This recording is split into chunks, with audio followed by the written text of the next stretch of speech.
वाकई में देश में अंदर तानाशाही आ गई है या ध्रुव राठी जो है वो पैसे लेकर के प्रोपेगेंडा फैलाने का काम कर रहे हैं? क्या इन लोगों की राय है? डिक्टेटरशिप की बात कर रहे हो, मोदी डिक्टेटरशिप है तो जाग मनाओ, फिर योगी और उसके बाद जब हम आएंगे ना तो सांस लेना मुश्किल हो जाएगा। नमस्कार दोस्तों, कभी सोचकर देखा है कि कैसे दुनिया के सबसे जाने माने डिक्टेटर एडोल्फ हिटलर ने करोड़ों लोगों को ब्रेन वॉश किया अपना अंधभक्त बनने पर? मोदी जी जैसा नेता ना था, ना है, ना आएगा। दुनिया का सबसे बेस्ट प्राइम मिनिस्टर है, ऐसा लीडर दुनिया में कहीं भी नहीं है। बाप जो पैदा किया उससे बड़ा मोदी है, उतना वो भगवान है। भगवान उनका नाम है भगवान, देश का भगवान नहीं विश्व का भगवान। 1923 में एक बायोग्राफी लिखी गई थी हिटलर पर, जिस बायोग्राफी में हिटलर को जीसस क्राइस्ट से कंपेयर किया गया था। और वो एक ऐसे इंसान है जो जर्मनी को आकर बचाएंगे। मैं तो कह रहा हूँ, बार बार कह रहा हूँ, हिंदुस्तान को हिंदुत्व विचारधारा से हमेशा रंगीन बनाए रखने के लिए परमात्मा ने राजनीति के क्षेत्र में मोदी और योगी जैसे महान व्यक्तित्व को भेज दिया है। और मोदी जी भारत के लिए भगवान का वरदान बन के आए हैं। भगवान ने ही मनुष्य के रूप में नरेंद्र मोदी जी के रूप में अवतार लिया। हमारे माननीय प्रधानमंत्री जो खुद भगवान स्वरूप है, मोदी जी के रूप में श्री रामचंद्र ने जन्म लिया है। मोदी राम और कृष्ण की भूमिका में है।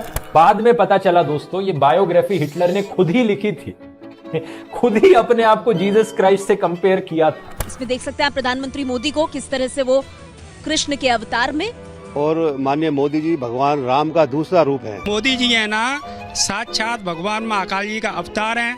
वो इस संसार में सनातन धर्म की रक्षा के लिए ही उनका अवतार हुआ है। हमारा मोदी भगवान है और अमित शाह भगवान है, और मोदी राम और अमित शाह कृष्ण। मैं मोदी जी को ब्रह्मा विष्णु महेश कहूंगी। पूरे देश को उनकी पूजा करनी चाहिए। आप पूछोगे जर्मनी की आम जनता ने इसमें क्यों विश्वास किया? इसके पीछे दो मेन रीजन है। पहला यह है कि सारा मीडिया हिटलर के सामने बिक चुका था। देश की हर मां ये चाहती है कि उसका बेटा प्रधानमंत्री मोदी जैसा बने, और हर बेटा भी खुद को नरेंद्र मोदी से जोड़कर देखना चाहता है। मोदी जी के पास हर चीज का सॉल्यूशन है। पीएम मोदी जैसा कोई नहीं, पीएम नंबर 1। 2024 में नरेंद्र मोदी दुनिया के प्रधानमंत्री बनेंगे क्या? अगर एक आम आदमी लॉजिकली सोचकर डेटा के हिसाब से वोट देगा तो कभी भी एक डिक्टेटर को वोट नहीं देगा। तो इसलिए एक डिक्टेटर को पैथोस यानी इमोशंस पर रिलाय करना पड़ता है लोगों का वोट लेने के लिए। प्रधानमंत्री मोदी खुद को पैदाइशी राष्ट्रवादी हिंदू कहते हैं, इसे स्वीकार करते हैं। पीएम मोदी ही हिंदू हृदय सम्राट हैं। देश के हिंदू हृदय सम्राट ही नहीं है, आज वो सबसे बड़े हिंदू हृदय सम्राट। इंडी अलायंस वाले लोग जानबूझकर हिंदू धर्म का अपमान करते हैं, और पहले जब उनकी सरकार थी उन्होंने कहा था कि देश की संपत्ति पर पहला अधिकार मुसलमानों का है। कि चुनाव बाबर और राम के बीच है, ये आपको तय करना है। राम जादव की सरकार बनेगी या हराम जादव की सरकार बनेगी। भैया तुम लोगों को अली मुबारक हो, हमारे लिए बजरंग बली हमारे साथ में है। इसलिए निर्णय इस बात का होगा कि इस्लाम जीतेगा कि भगवान जीतेगा। जय जय श्री राम, जय जय श्री राम, जय जय श्री राम। सिर्फ पैथोस का इस्तेमाल करना, सिर्फ इमोशंस का इस्तेमाल करना काफी नहीं है किसी भी डिक्टेटर के लिए। एक डिक्टेटर को अगर सही में डिक्टेटर बनना है तो लॉजिक को पूरी तरह से खत्म करना पड़ेगा पहले। विज्ञान तो ज्योतिष के सामने बौना है, और इसलिए मैं कहना चाहता हूँ, ये ज्योतिष विज्ञान सारी दुनिया के लिए नंबर 1 का श्रीमान। यदि हमारे प्रधानमंत्री जी ने कहा है कि हाँ, हमारे पास जब दुनिया में कुछ नहीं था तो भी हमारे पास प्लास्टिक सर्जरी थी।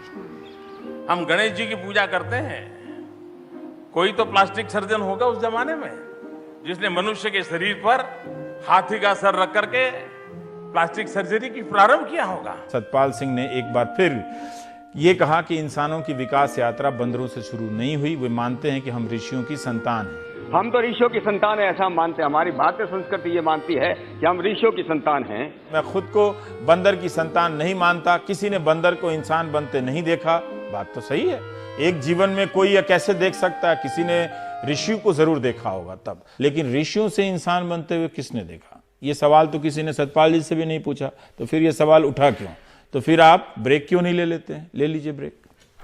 एक भारी मात्रा में स्यूडो साइंस भी देखने को मिलती थी। ऐसे फर्जी रिसर्च पेपर्स निकाले जाते थे जिसमें रिसर्च छापी जाती थी कि देखो कैसे हम जो जर्मन्स हैं वो बड़े सुपीरियर रेस के हैं, हमारा जो ब्लड है वो प्योर है, और जो बाकी लोग हैं, बाकी रेस के लोग हैं, वो एक सब ह्यूमन कैटेगरी में आते हैं, हमसे निचले लोग। हिंदू धर्म में जिस व्यक्ति का जन्म होता है वो व्यक्ति बहुत ही भाग्यशाली होता है।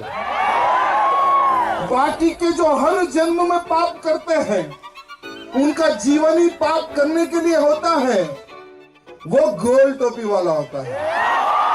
हिंदू अलग संस्कृति है, मुस्लिम अलग संस्कृति है, दोनों एक साथ नहीं रह सकती, दो संस्कृतियां कभी एक साथ नहीं रह सकती हैं।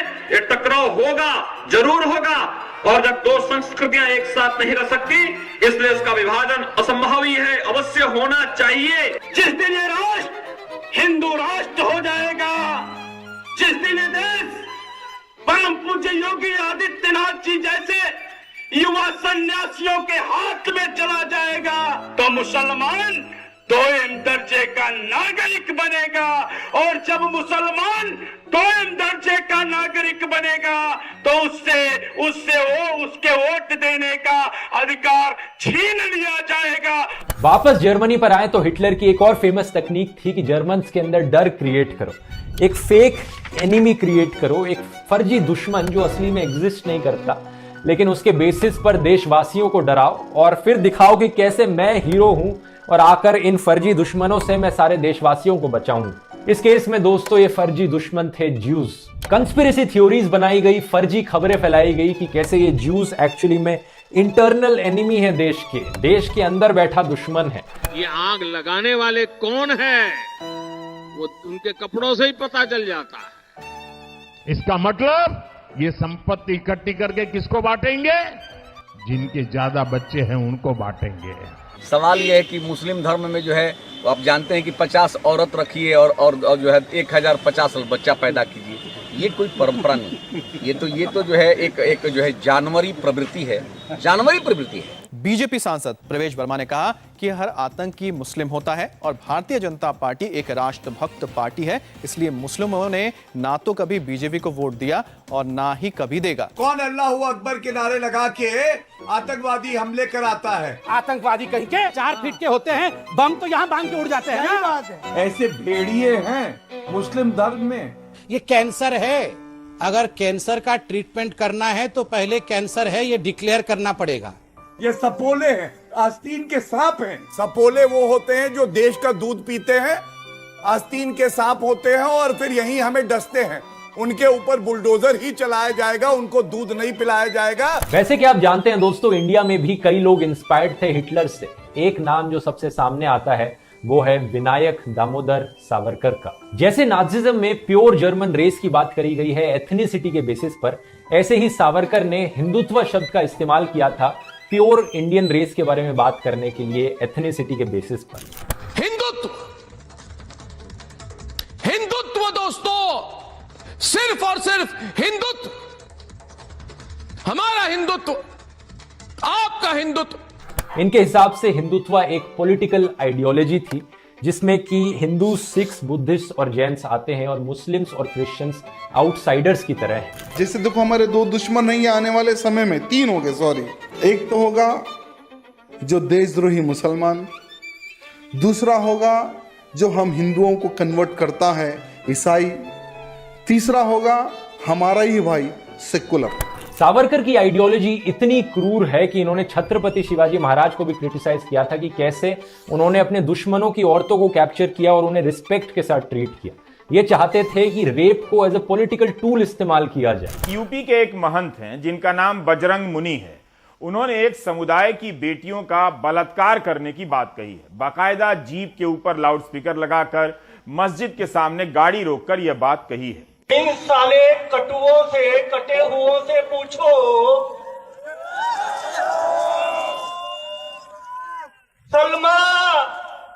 सलमा इंतजार कर रही है मेरे बजरंगियों का कि अगर वो एक हिंदू बालिका को ले जाएंगे तो कम से कम 100 मुस्लिम बालिकाओं को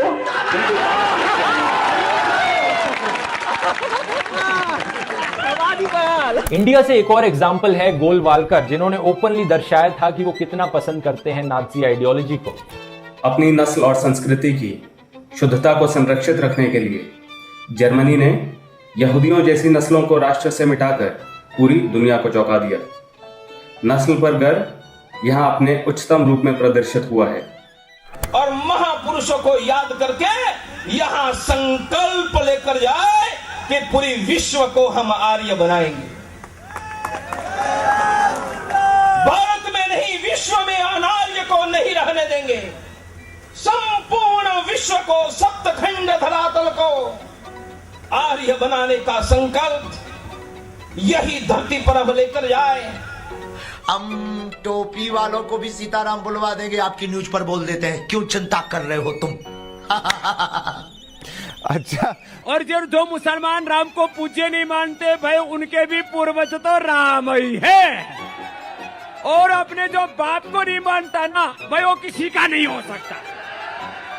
साध्वी रितंबरा ने कहा कि 4 बच्चे पैदा कीजिए और इनमें से 2 बच्चे आरएसएस, विश्व हिंदू परिषद और बजरंग दल को समर्पित कर दीजिए। और जैसा कि डॉक्टर अंबेडकर जी ने कहा था, जो रिलीजन में भक्ति है वो आत्मा की मुक्ति का मार्ग हो सकती है, लेकिन पॉलिटिक्स में भक्ति या हीरो वर्शिप एक पक्का रास्ता है पतन की तरफ जाने का और आखिरकार तानाशाही के आने का। कौन जिम्मेवार है? कौन जिम्मेवार है? कौन जिम्मेवार है? ये मोदी है। मोदी है तो मुमकिन है, मोदी है तो मुमकिन है। जय श्री राम। मोदी है तो मुमकिन है, मोदी है तो मुमकिन है, मोदी है तो मुमकिन है। हर बार मोदी सरकार। Thank you so much Modi ji. यदि ये सब बातें या मोदी जो अभी कर रहा है देश में, वो यदि डिक्टेटरशिप है, तो मुझे लगता है कि we need that kind of leader. हमें इसी तरह की तानाशाही एक तरह से चाहिए। तो ऐसी डिक्टेटरशिप भारत को लंबे समय तक चाहिए। तो ये तानाशाही भारत का लक्ष्य होना चाहिए। Do you get my point? What will you do when there will be no democracy? Check. If you will at least be allowed to play gilli danda or not. Check. तो शांति से जरा थोड़ी देर बैठिए और सोचिए, अगर हम करें तो करें क्या, बोले तो बोले क्या? भाजपा का विरोध करो, मोदी को गाली दो, जहां भी जाओ बस दिन रात सुबह शाम मोदी को गाली दो, मोदी को गाली दो, मोदी को गाली दो। वैसे यह है तो व्यंग, मगर इसकी गंभीरता को समझने के लिए कुछ योग्यताओं का होना बहुत जरूरी है। अगर समझ सकते हो तो समझो, आप लोग जो हो रहा है उसको मुक्त समर्थन दे रहे हो, आंखें बंद कर करके मुंह मोड़ लेते हो। ऐसा क्यों है? जागो, जागो मेरे भारतवासियों, क्योंकि इस वक्त बहुत जरूरत है